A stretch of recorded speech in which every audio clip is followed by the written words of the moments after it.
सुन लो बेवस्ता।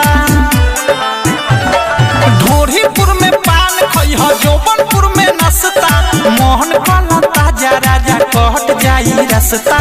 आवा हमारा लंदन जाता रह तू तो लंदन, आवा हमारा लंदन जाता रह तू तो लंदन।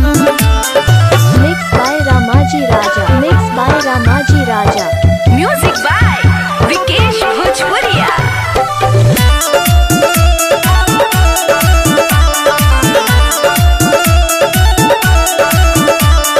चोली बाजार में बोली ना बोली हो, लहंगा नगर बा पीछे में गलिया गली में मलिया सा पास बनोट घींचे में। अरे चोली बाजार में बोली ना बोली हो, लहंगा नगर बा पीछे में गलिया गली में मलिया सा पास बनोट घींचे में।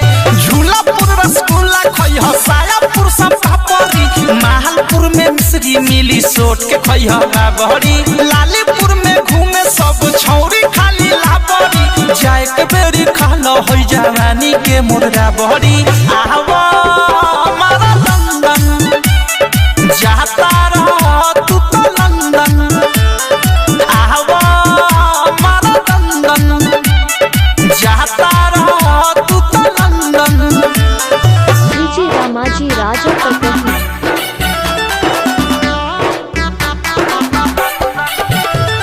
DJ Ramaji Raja Patahi.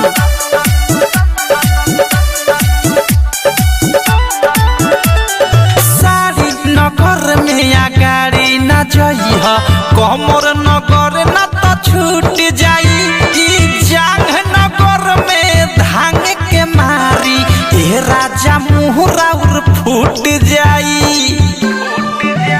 और सारी नगर में या गाड़ी न जइह, कमर नगर न तो छूट जाई। जांग नगर में धांग के मारी ए राजा मुहरा उर फूट जाई। पेट नगर में लेट न करिह, लोगों हाके ढीठ बा, आगापुर से पाछा अइब चौक एगो पीठ बा। राइतो ठारू अवधेश फरियाद जदी चीत बा, चुमा लेके देखई मिठाइयों से मीठ बा। आवा